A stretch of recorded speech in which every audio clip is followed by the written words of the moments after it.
Hello and welcome. My name is Sarah, and today I'm going to be showing you how to dice. Just to let you know, you hold your knife with your thumb and index finger just to make sure that you have complete control over the knife. The large dice measures 3/4 inches all the way around, and to start, you're going to square off your vegetable. Squaring off just means cutting off all the sides of your round vegetable to make it into a long rectangle basically. And then from there you can cut down that rectangle, making sure each cube you cut is 3/4 inch. Now you can bring out your ruler and make sure you did good. My dices aren't exactly 3/4 all around, but it's close enough, and practice really makes perfect. Now it's the exact same thing for a vegetable like the eggplant. The only difference is you want to make sure you cut a flat side just so it doesn't roll around.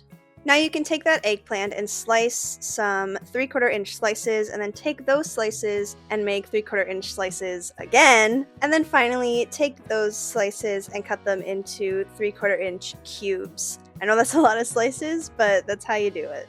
Again, mine weren't perfect, but practice really does make improvement here. And to finish off the large dices, I'm going to use this sweet potato. Start by squaring it off just like you did with the carrot. And then just like the eggplant, you're going to cut the sweet potato into 3/4 inch slices. Take those slices and cut along the length of them. And then take those and cut them into 3/4 inch cubes. Then you can take out your ruler and it should measure 3/4 inches all the way around. Mine aren't perfect, but that's perfectly fine. Now let's move on to the recipe.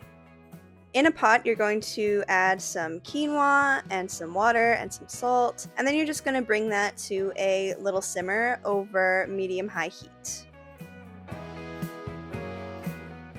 And once that's simmering, you can put a little lid on it and wait for it to cook.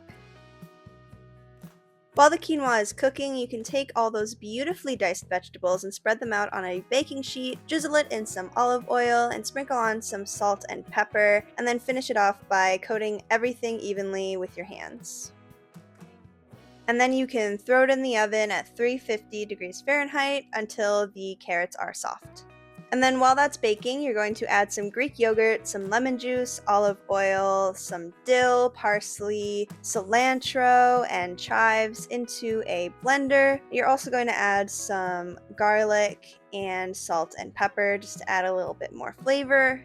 And then you can just blend that all up. Now when the quinoa is done, you just fluff it up a little bit, and the veggies should also finish around the same time that the quinoa does. And now you can plate up however you want to.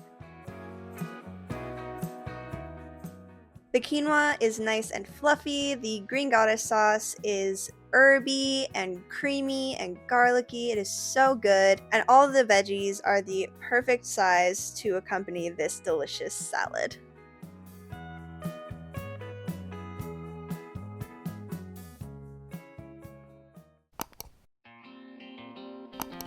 The medium dice measures 1/2 inch all the way around. Now with the celery, because it's curved, it's not going to be an exact 1/2 inch all around, but you're going to take it and slice 1/2 inch pieces, and then take those 1/2 inch pieces and cut them into 1/2 inch kinda cubes. Again, because it's curved, it's not going to be exact. And then you can measure, and it should be 1/2 inch by 1/2 inch. Now for the carrot, it's the exact same process as the large dice. The only difference is that you are making a rectangle that is the size of 1/2 inch in width instead of a 3/4 inch. Then you can cut some 1/2 inch cubes, and then bring out your ruler and make sure everything is even. And once again with the eggplant, it is the exact same process. Cut some 1/2 inch strips, and then cut those strips in 1/2 inch strips again, and then cut that into 1/2 inch cubes.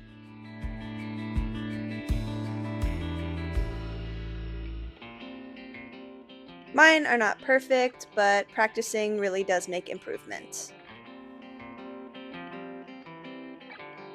With the zucchini, it's pretty similar to a carrot. You cut it into more manageable sizes and then you square off everything.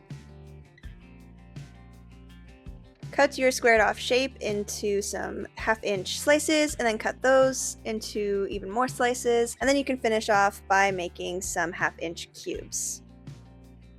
And once you bring out your ruler, you can see that it is 1/2 inch all the way around, so this is my best one yet. To finish off the medium dice, we're going to use this onion. You're going to start by cutting it in half, and then you're going to slice 4 slices along it. So this is a little weird of a process, but you basically cut up the onion in 1/2 inch intervals, and then you can turn your onion and slice the opposite direction, again with 1/2 inch spaces.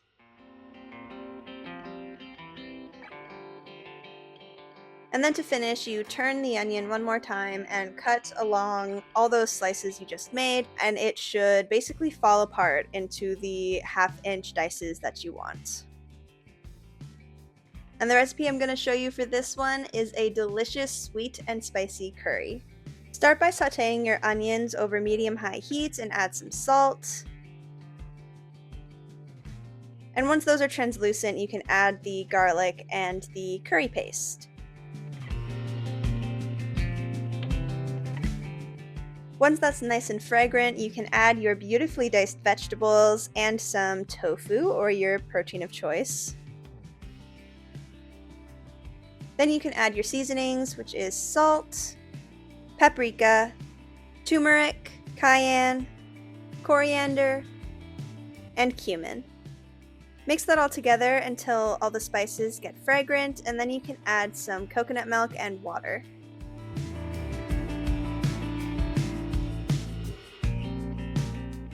Finish it off with some Worcestershire sauce, some maple syrup, and lemon juice.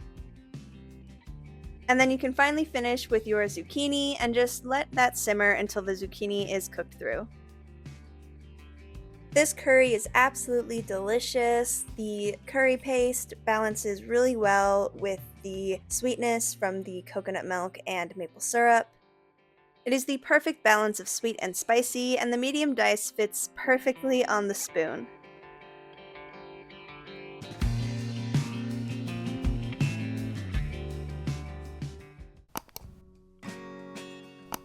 The small dice measures 1/4 inch all the way around. Starting the same way you did with the other dices, you're going to square off your carrot. And then you're going to cut that shape in half and then stack those two and cut it in half again. From there, you can cut your 1/4 inch dices. Now you can take out your ruler and make sure that your cubes are 1/4 inch all the way around. Now for celery, again, because it is a weird shape, it's curved, it's not going to be perfectly cubed, but you do basically the same process. You cut manageable pieces and cut those into 1/2 inch slices. Take those slices and cut them into 1/2 inch cubes. And when you measure, you can see that they're not perfect because of the curve, which is perfectly fine. And now with the onion, you're basically going to do the same thing, only you're going to cut 1/4 inch sizes along the width instead. And then you're going to rotate the onion and cut 1/4 inch sizes along the length.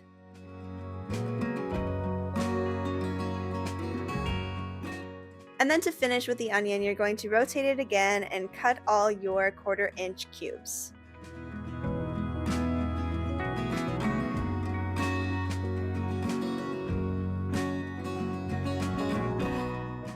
And once that's done, we can finally move on to making a delicious chicken pot pie.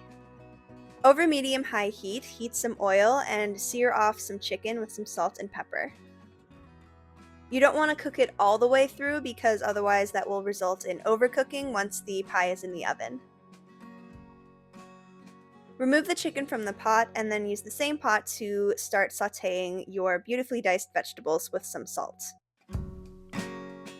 Once the veggies are soft, you're going to move it to one side of the pan and add some olive oil and flour to make a roux. A roux is a combination of fat and flour, and it is used as a thickener.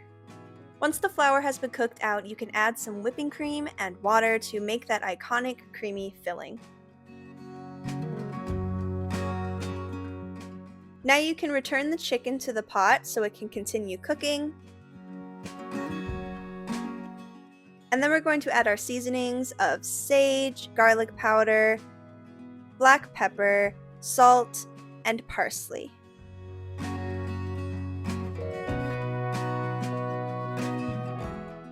Once those flavors have mingled, you can transfer the filling into your pie pan.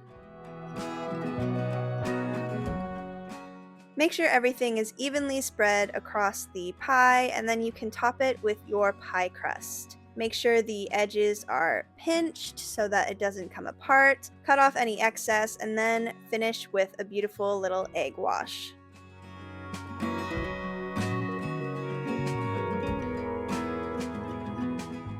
Once that's done, you can bake it in the oven at 350 for about 45 minutes.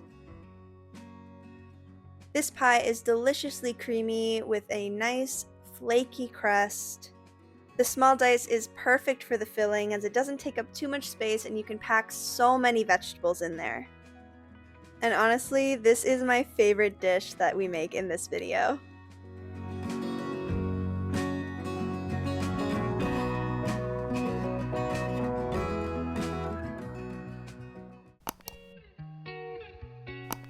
Now to finish, we are doing the smallest cut of the dices, the brunoise. The brunoise measures 1/8 of an inch all the way around, so with this celery you're going to make really thin slices and then really thin cubes.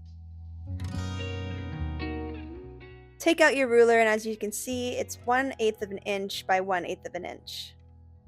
Now this shallot is pretty much a small onion, so you're going to do the exact same process. Cut along the width with 1/8 of an inch slices, rotate it, and then cut 1/8 inch along the length.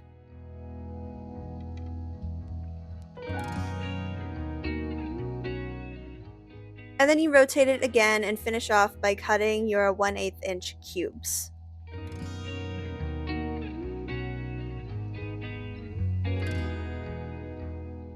And when you measure, it should be 1/8 all the way around. The process with these mushrooms are pretty much the same. You're going to cut some 1/8 inch slices.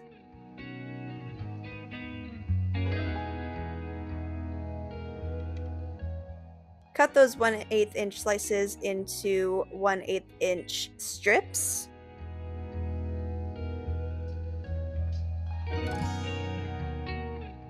And then cut those strips into 1/8 inch cubes. As you can see, the brunoise is really tiny and really hard to do accurately, but it is 1/8 all the way around. And there's really no difference in how to cut up a white mushroom versus a cremini mushroom, so just do the exact same process.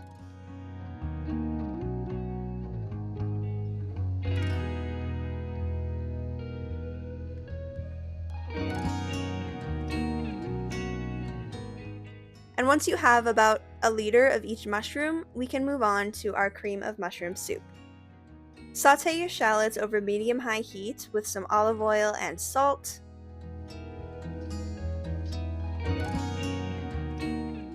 And once the shallots are soft, you can add all of those beautiful brunoise mushrooms.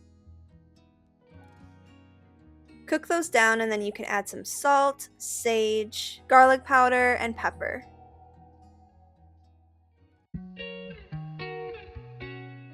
Once those flavors are nicely incorporated, you can add your veggie stock. Add a little bit more sage, and then you can stir in some milk.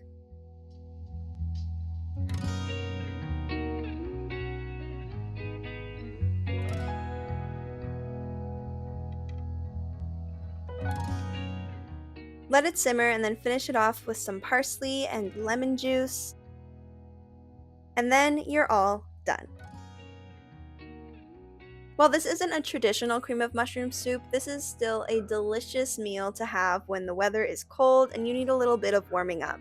The sage and mushrooms work beautifully together, and adding a little bit of pumpkin seeds adds a wonderful crunch as you eat.